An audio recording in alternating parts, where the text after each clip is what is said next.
Escucha, el Centro de Reconciliación Familiar Libertad en Casa presenta las buenas noticias.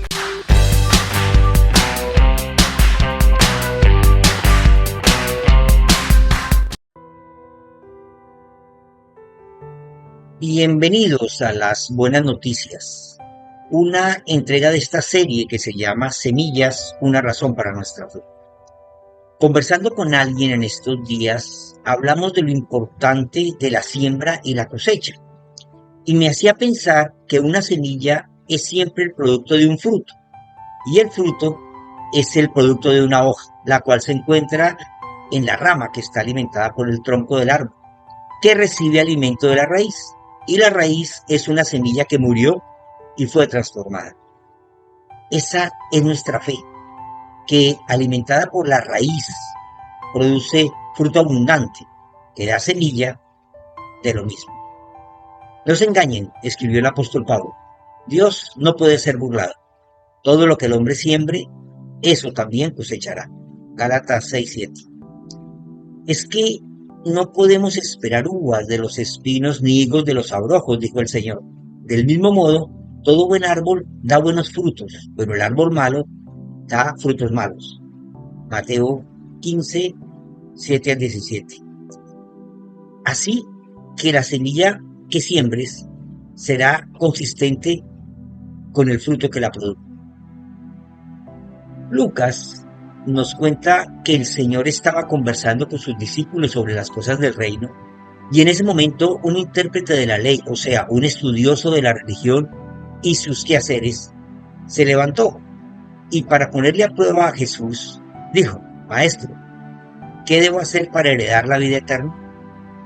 Jesús le contestó: ¿qué es lo que está escrito en la ley? ¿Cómo lees? El intérprete de la ley le respondió: amarás al Señor tu Dios con todo tu corazón, con toda tu alma, con todas tus fuerzas y con toda tu mente, y a tu prójimo como a ti mismo. Jesús le dijo: has contestado correctamente, haz esto y vivirás. Pero aquel, queriendo justificarse a sí mismo, le preguntó a Jesús: ¿y quién es mi prójimo? Lucas 10, del 25 al 29. Una conversación en dos niveles espirituales. Aquel hombre estudioso de la Torá y los profetas, que según la palabra griega nomikos significa un entendido en la ley, se acercó al Señor no para aprender, sino para retar su conocimiento. En verdad, no tenía idea con quién estaba hablando. Él esperó indicaciones rebeldes de acciones contrarias a la religión que defendía, o normas litúrgicas y de culto, para así poder juzgar por la ley de la religión la respuesta de Jesús. Pero se encontró con la sabiduría que le hace la pregunta más profunda que podemos hacer: ¿cómo lees? ¿Qué lectura tomas de las cosas? La Biblia es el libro más controversial que puede existir, pues está escrito para dar testimonio de la verdad, no de mi verdad o de tu verdad. El mismo Señor le dijo a los judíos: ustedes escudriñan las Escrituras porque les parece que en ellas tienen la vida eterna, y son ellas las que dan testimonio de mí. Juan 5:39. Es que la verdad es una persona, porque la verdad es Él. Así que todo aquel que sea experto en las Escrituras, un intérprete de las mismas, no puede saber sino la verdad, y la verdad es Jesús. Si no lo conoces a Él, no podrás entender las Escrituras, y las interpretarás a tu manera y darás testimonio de tu interpretación, mas no necesariamente de la verdad. Por eso la pregunta: ¿cómo lees? Porque el cómo hace la diferencia. Lees para defender. Es el estilo egoísta que busca encontrar versos bíblicos que defienden tu manera de pensar y la justificas con la interpretación racional de lo que defiendes. Sacas de contexto alguna conversación o un pedazo de la escritura y lo aplicas a tu manera, para así afianzar tu idea y lograr que otros que también piensan como tú te sigan. Esto es lo que impone doctrinas religiosas, que son solo pensamientos humanos justificados en la mala lectura que haces de las Escrituras. Pero eso no es todo, pues así como lees para defender un pensamiento, vives para lo mismo. En cada circunstancia de la vida tomas lectura de los acontecimientos desde la misma posición sesgada por tu propia manera de pensar. Juzgas y condenas, persigues y crucificas a quienes no ven la verdad relativa que tú ves. Te haces sabio en tu propia opinión. Y el más sabio de todos los hombres escribió: ¿has visto a un hombre sabio ante sus propios ojos? Más se puede esperar del necio que de él. Proverbios 26:12. Es que leer para defender lo que ya crees solo te llevará a más error y a creer como el hombre de esta historia, que es el que sabe, y tratar de hacer que los demás le refuten para poder condenarlos. Salomón también escribió: no seas sabio en tu propia opinión, más bien teme al Señor y huye del mal. Esto infundirá salud a tu cuerpo y fortalecerá tus huesos. Proverbios 3:7. Es que el principio de la sabiduría es el temor al Señor. Lees para entender. Esta es otra manera de enfrentar el conocimiento. Cuando lees para aprender, estás dispuesto a desaprender. Es cuando no prevalecen tus preconceptos ni tu inteligencia, sino que te sujetas a la revelación de la verdad. Esta manera de vivir te hace cuestionar todas las cosas, investigar todo contexto y lograr que entiendas y entonces cambie tu manera de pensar. Nace de una rendición genuina a Dios que implica la obediencia a la verdad. Este ha sido el caballito de batalla de estas buenas noticias. En todas las series siempre hemos dicho lo mismo. No imiten las conductas ni las costumbres de este mundo. Más bien dejen que Dios los transforme en nuevas personas, cambiándoles su manera de pensar, escribió el apóstol Pablo. Entonces aprenderán a conocer la voluntad de Dios para ustedes, la cual es buena, agradable y perfecta. Romanos 12:2. Es que, como ya lo dije, la verdad no es un pensamiento, sino una persona. Y este religioso, que era maestro de la ley religiosa, pretendía colocar una cascarita que hiciera resbalar la verdad. Y la verdad lo único que hizo fue revelarle su ignorancia. La pregunta fue: ¿qué debo hacer para alcanzar la vida eterna? Y el mismo que preguntó se dio la respuesta al decir el texto de la más importante oración judía, que se conoce como el Shema, que significa escucha y entiende. Oye Israel, el Señor nuestro Dios, el Señor es uno, y amarás al Señor tu Dios con todo tu corazón, con toda tu alma y con todas tus fuerzas. Deuteronomio 6:4 y 5. Y la une a la instrucción escrita en el Levítico 19:18, que dice: no te vengues ni guardes rencor contra los hijos de tu pueblo. Ama a tu prójimo como a ti mismo. Yo soy el Señor. Esta no es una respuesta propia de alguien que no hubiera ya escuchado al maestro. Pues si bien es cierto que la instrucción del Shema es muy clara y totalmente recitada por todos los judíos en todas las generaciones, solo el Señor Jesús la unió a la instrucción de Levítico, creando una nueva orden real, y es el amor a Dios, a los otros y a mí mismo. Este hombre hizo gala de su ignorancia, pues al responder él mismo la pregunta que hizo, se comprometió. Por esto el Señor le contestó: haz esto y vivirás. Es que la verdad revelada es aquella que hace que tu sabiduría y conocimiento queden fuera del contexto. La verdad revelada es la que actúa dentro de ti a pesar de ti y te lleva a entender lo que en tu mente no has visto.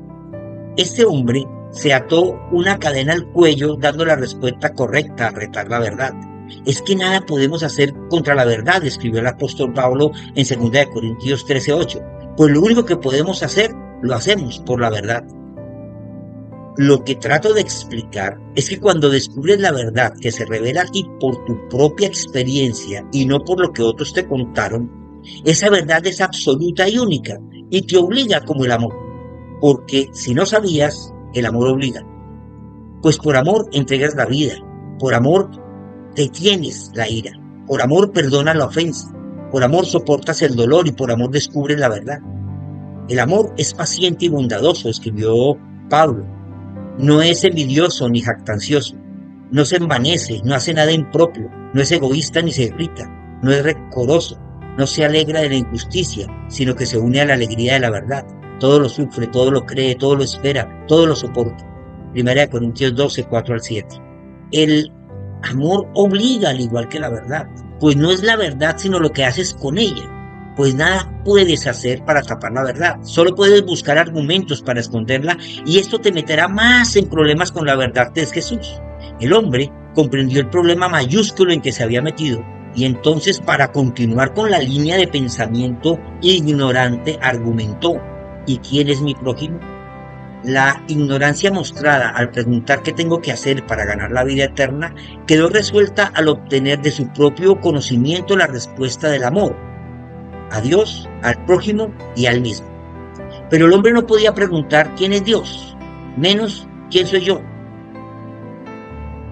para poder amarlos. Así que usó el único argumento que le quedó: ¿quién es mi prójimo? Lejos de la retórica, esa pregunta la tenemos todos, en mayor o menor grado. Amar a Dios sin amar al prójimo es imposible. La ley de Dios es el amor dado en proporción a las posibilidades. No nos es fácil amar sin conocer. Nadie puede amar bien a quien conoce mal. Por eso, la mejor manera de amarte a ti mismo es conociéndote, entendiéndote y respetándote, que incluye perdón y reconciliación contigo mismo. Amar a Dios es un concepto bastante ambiguo en una sociedad donde Él es un tema filosófico y religioso y no una persona. Por eso Jesús dijo que la vida eterna era el conocimiento que tengas de Dios y de Él, a quien Dios envió. Juan 17:3. El amor sin conocerle es imposible. Por eso Dios te amó primero, porque te conoce, te entiende, te respeta, te perdona, te reconcilia con Él. Amar al prójimo requiere primero identificar. ¿Quieres saber quién es? Eso significa la palabra griega usada en esta enseñanza, plesio, que significa el que está cerca, el vecino, quien comparte contigo el asiento del transporte público, el que está camino a tu casa, el que vive en tu mismo edificio, el que comparte la oficina, el que está en el colegio, en la universidad. Esto implica un amor permanente para todos los que estén cerca en un momento exacto. Pues el amor es el reflejo del Dios que habita en ti. Te obliga con el que comparte un momento en tu día. Es que amar a los de mi familia, a los de la congregación, a los que por las razones de sangre o afinidad comparten la vida con nosotros, es más fácil que amar a quien hoy se cruza en mi camino, pero de pronto nunca más. Esa persona que debería llevar el amor que es Cristo en ti y por ese amor conocer a Dios del que hablas. Si alguien dice amo a Dios, escribió el apóstol Juan, pero odia a su vecino, esa persona es mentirosa. Pues si no amamos a quien podemos ver, ¿cómo vamos a amar a Dios a quien no podemos ver? Juan 4:20. Maranata, comparte. Alguien que conoces necesita escuchar. Quiero llevarte a todo lugar conmigo. Quiero que entre la gente seas conocido. Yo de ti no me avergüenzo, eres mi Dios. Quiero llevar tu voz por todo camino y de tu amor hablar con desconocidos. Al lugar donde trabajo, a la escuela y donde viajo, te quiero llevar. Fuera del templo y la religión, por todo pueblo y toda región, entre las gentes que vagan hoy, sin rumbo fijo, sin dirección, entre las plazas de mi ciudad, en donde hay tanta necesidad, por todas partes te llevaré, pues no hay paredes que te puedan esconder.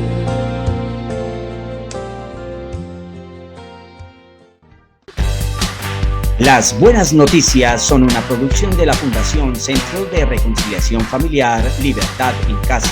Síguenos en Facebook, YouTube e Instagram. Libertad en Casa, conquistando la tierra con la cultura del cielo.